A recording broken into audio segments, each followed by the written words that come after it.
to ICRIER podcast. We have once again with us today Dr. Arpita Mukherjee, professor at ICRIER, to talk about the interim trade deal framework that India and US have announced. Welcome to the show, ma'am. Hello, Puja.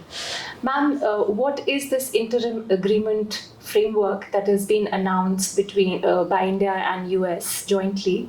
What does it entail, and how does this make the path for the deal that will happen eventually smoother?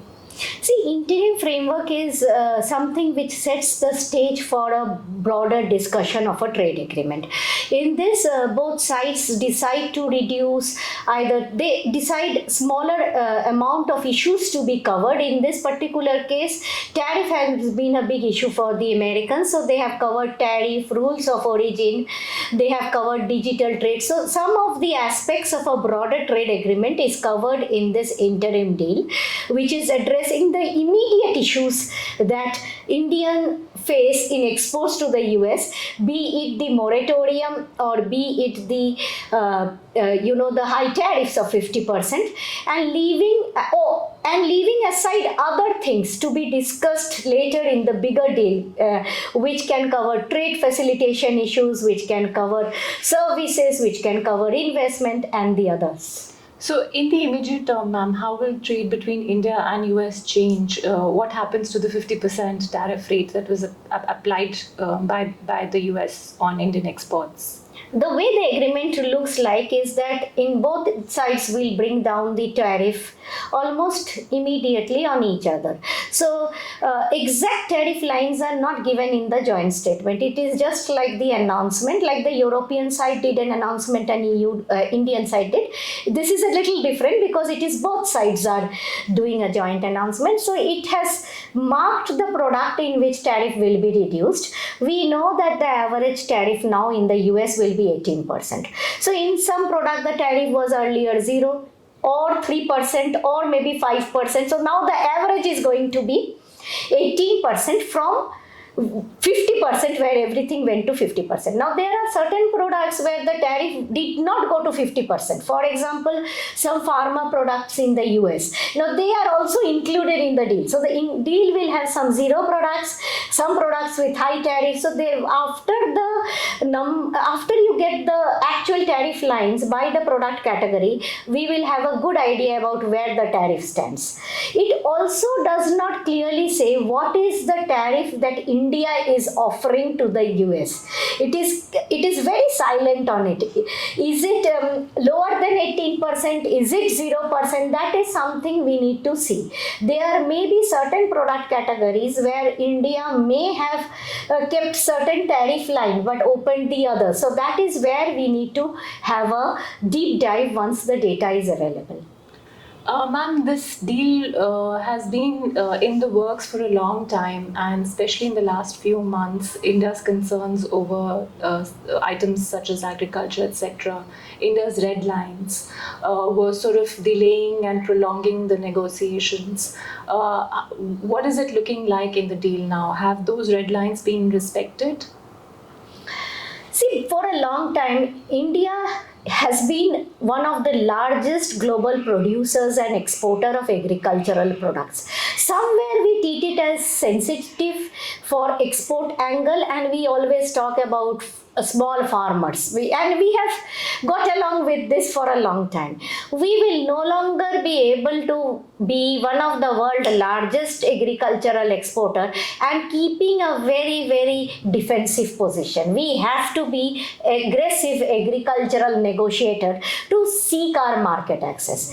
If you see the US case, if they put in tariff on our marine products like shrimp, we have a problem. We have a very, very serious export issue in agriculture. We have a positive agriculture trade balance with them. So if you are able to open up sectors where there can be competition without crossing your red lines, like say fresh milk and skimmed milk, like dairy is kept out, but bakery we can open because we have given it to the European Union. Interestingly, US has not pushed for chicken legs, so this is again another place where India has maintained its red lines. I think India has carefully maintained the red line, opened up the products which have been open to either the US in the past or to other trade partners. Like wines, we have opened up. Why not, if you are taking wines from the European Union, why not Californian wine? You are taking wines from Chile, so Australia. So it is not something that the European US is getting a benefit. You are already opening it. They are another player who is getting this. So I think the agricultural negotiations went off pretty well. There is no mention of GMO and other things in the draft that has been jointly shared. Of course, we will get the nitty-gritty when we get it. Also, if you see, and that's most interesting, like when we are talking about almond, walnut, we have opened it to other trade partners, and this budget has given specific subsidies or focus on these sectors of growth.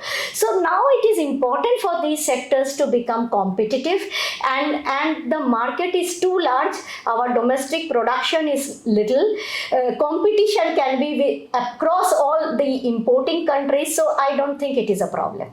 On the whole, ma'am, how do you feel this particular framework compares with what has been announced with EU? That has been called the mother of all deals.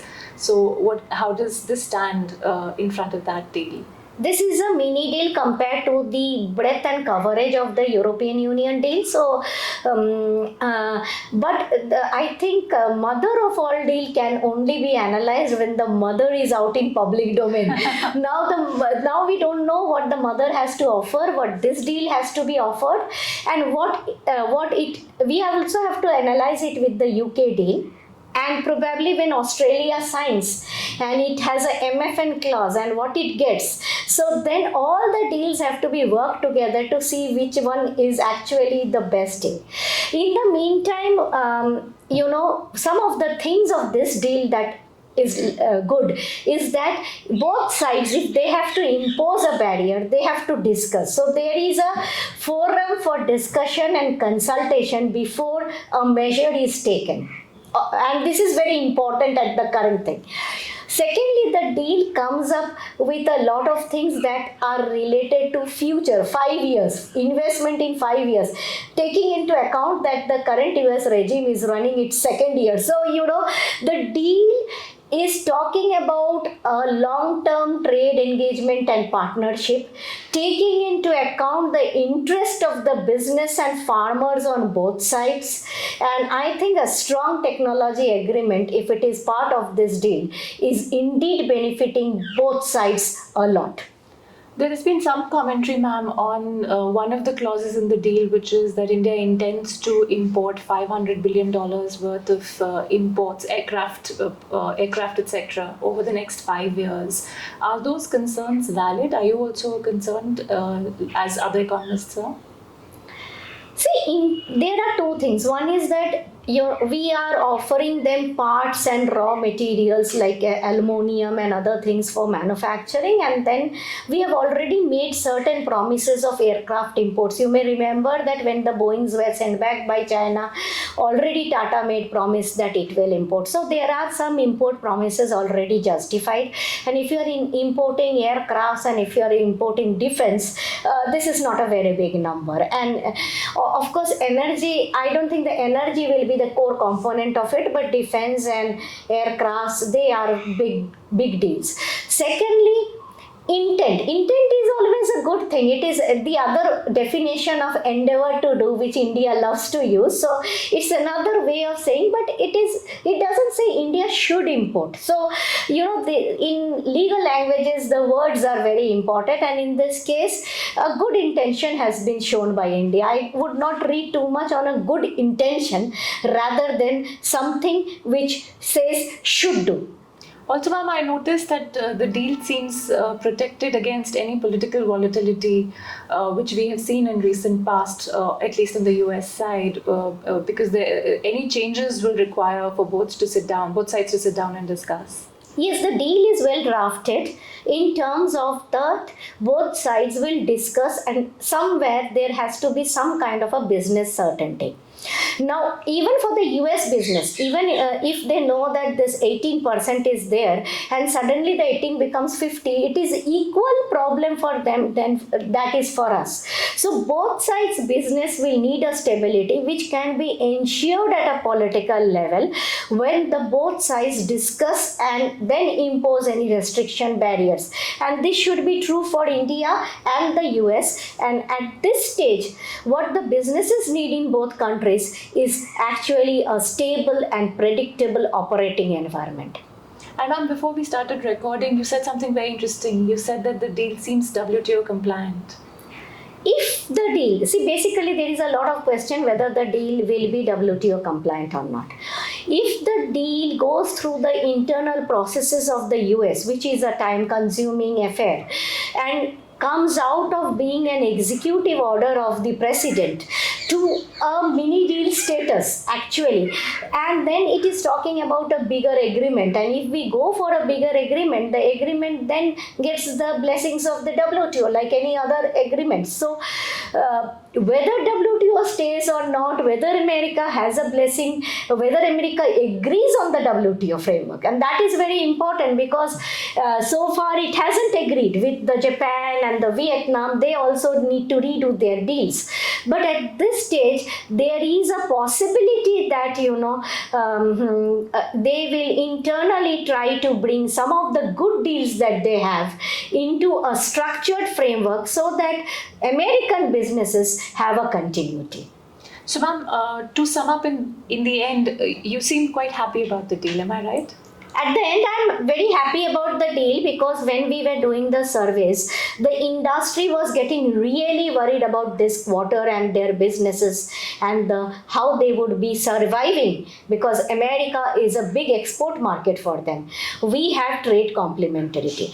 I am happy because India has now successfully signed deals with two of its great export markets. So it is a very good thing for us at this stage.